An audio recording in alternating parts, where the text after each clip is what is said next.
भरतीची वाट पाहताय मग ही बातमी तुमच्यासाठी खूप महत्त्वाची आहे, कारण आश्रमशाळांमध्ये मोठ्या प्रमाणात शिक्षक भरती होणार आहे। आदिवासी विकास विभागाच्या शासकीय आश्रमशाळांमध्ये तब्बल 2421 शिक्षक पदाची भरती होणार आहे। या भरतीमध्ये प्राथमिक, माध्यमिक आणि उच्च माध्यमिक शिक्षकाच्या पदाचा समावेश आहे।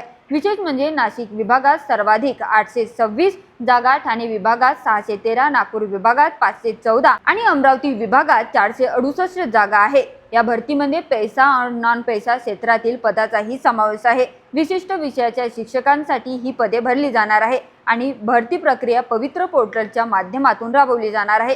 म्हणून शिक्षक पदासाठी पात्र असाल तर ही संधी अजिबात चुकवू नका। आणि तुम्हाला या भरतीची लिंक, अर्जाची प्रक्रिया आणि संपूर्ण माहिती हवी असेल तर मला आत्ताच फॉलो करा आणि कमेंटमध्ये लिंक असं टाईप करा। मी तुम्हाला भरतीची लिंक आणि संपूर्ण माहिती सेंड करून देईल। आणि हो, तुम्ही फॉलो केलं असेल तरच लिंक येईल, म्हणून सर्वात पहिले फॉलो करा आणि नंतरच कमेंट करा।